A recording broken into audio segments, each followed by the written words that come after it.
Jason, Sean, congratulations. You've made it to the final round of this competition. When you guys showed up to the forge, we asked you to forge our judge Ben Abbott's favorite knife, the Celtic ring knife. Now we're sending you back to your home forges to recreate an iconic weapon from history from the same kilted region. That weapon is the Irish Ring Hilted Sword. Dating back to the 12th century, the Irish Ring Hilted Sword was a classic European weapon with a blade reaching lengths of up to 40 inches. The broad double-edged weapon featured a distinctive ring pommel that was key for counterbalancing its weight, allowing for swift and deadly cuts. Commonly used by the elite mercenaries known as gallows glass, the well-balanced sword complemented their superior fighting techniques that were revered throughout Ireland in the Middle Ages. Although warriors such as the gallows glass no longer exist, the weapon's symbolism is still represented in popular culture today and can be seen on the television show Game of Thrones, where one of the most feared characters, a mountain, wields his ring-hilted sword. Good luck, bladesmiths. We'll see you in 5 days. Good luck. My name is Sean Shropshire. I'm from Piedmont, Oklahoma. I'm pretty confident that I can win this. I've got a 1 in 4 shot before we swing a hammer. If I were to win the money, my son has already said we're going on vacation. I would prefer to use it for some shop tools, so maybe we can strike a balance between the two. Okay, try to thin this out and draw it out now.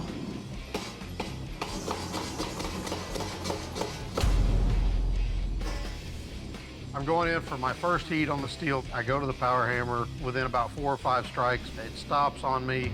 If I don't get the power hammer fixed, the entire schedule that I've had in my head for this is out the window. Back in business. It's not perfect. There's a few things I still need to tweak on it, but I need to start moving steel. I've never made fullers this length before. If I grind through all the way, then it's trash. I need the quench to go right, because if I have to start over now, it's gonna put me way behind. To catch back up to this point and still be able to get the handle on the way I want, I'd be pushing it to finish. So I really need things to go right. I've got a little bit of a wiggle in it. The steel's hard. I've got a little bit of a warp in it, but I've got enough steel left that I've still got to grind away that I don't think that's gonna be an issue. Should be as easy as eating pancakes. I'm gonna use some liquid steel to assemble the guard, and it's just a matter of getting everything fitted up before it hardens. I've got the sword together, but it looks like a battle-worthy weapon. My name is Jason Brown, and I live in Brevard, North Carolina. My daughters and my wife say, man, you need to smile more. I don't know why I don't smile. My mom and dad spent a fortune on the braces, but I will smile if I win forging fire. Steel's moving really good. Got a lot of work to do, but so far, I feel really good. I have an issue with my sword. It's a little thin up by the tang. I'll put a few beads of weld on it to strengthen it. This made my blade worse than I started. Mine's flustered right now. It kind of melted the edge. I'm gonna do a stack weld and build it up that way. My welding finally worked. I'm gonna stop weld now and start grinding. Right now I'm engraving Celtic runes on here. This one means family or relationships because I've made a bunch of new forge and fire family. I look forward to going back and seeing how my blade tests out, and I'm glad it's over right now. Finally get some sleep maybe. All right, bladesmiths, this is the kill test. To find out what kind of lethal damage your Irish Ring Hilted Swords can do, I will take your weapon and deliver killing blows on this feral boar carcass. Jason, you're up first. You ready? I am. Let's do this.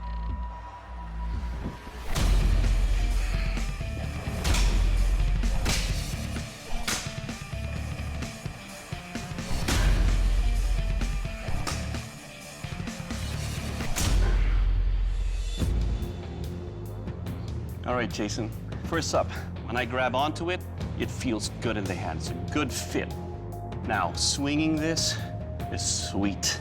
You have a very sharp edge that cuts easily into this wild boar carcass. It will kill. Good job, Jason. Thank you. All right, Sean, you ready? Yes, sir. Let's do this.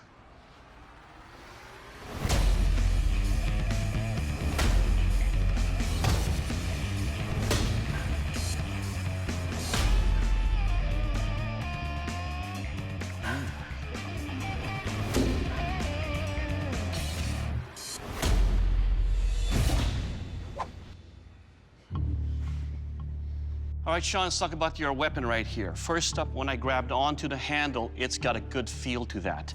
I like that you put some grooves in there because it fits nicely to where my hand locks into it, and I get a very secure fit. A little heavier, but the weight helps push and cut into this wild boar carcass. And most of all, it will kill. Thank you, sir. Good job. Ben? Welcome to the strength test, the dreaded ice chop. To test the strength and durability of your swords, as well as their overall construction, I'm going to be chopping mercilessly into this unforgiving block of ice.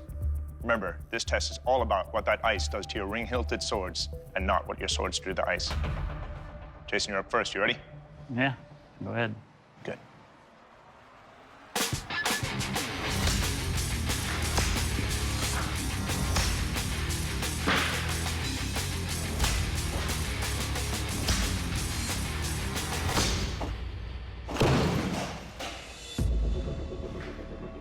Well, Jason, first things first, the warp, I think that it being off-center made it rotate in my hand. But the balance on the sword, as you can see, is beautiful. It's comfortable to wield, and your sword held up. Well done. Thank you. Sean, you're up. How you feeling? Nervous but excited. All right, let's do it.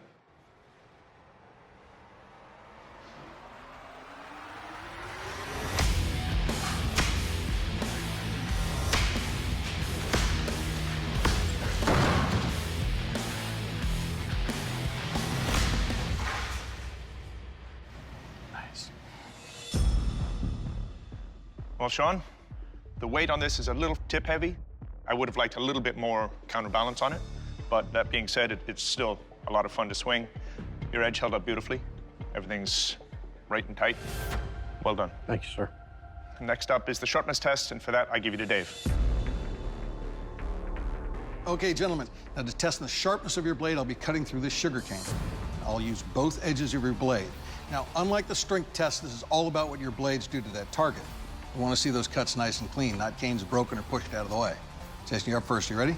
I am. Okay.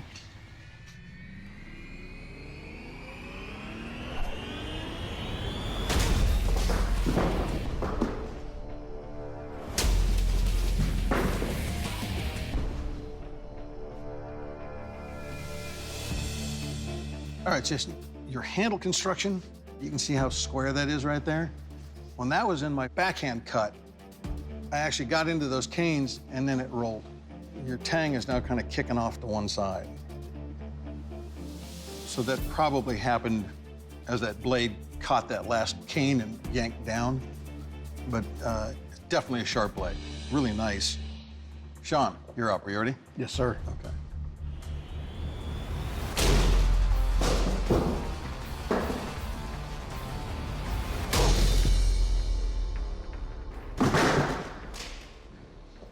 Nice. Okay. First up, your handle construction, I like a lot. It's not rotating in my hand. It's a heavier sword, but cuts are clean. It's definitely a sharp blade. I like that. Well done. Thank you. Jason, Sean, the judges' deliberation is complete. They've made their final decision. The next Forged in Fire champion is Sean. Congratulations, you're the new Forged in Fire champion. Jason, unfortunately, your blade didn't make the cut. Please surrender your blade. I would have liked to have won. But I'm proud of what I've done. I mean, throughout this whole series of tests, I made a strong, sharp blade, and it performed equally as well. So, I'm happy with it. Sean, congratulations. You're the new Forged in Fire champion, and that's a title that comes with a check for $10,000. How do you feel about that? Doesn't suck. No, it does not. Sean, please present your blade to the judges. This whole experience, it's pushed me physically, it's pushed me mentally. Parts of it have been pretty brutal. Thank you, guys. And I wouldn't trade a minute of it for anything. I've had the time of my life.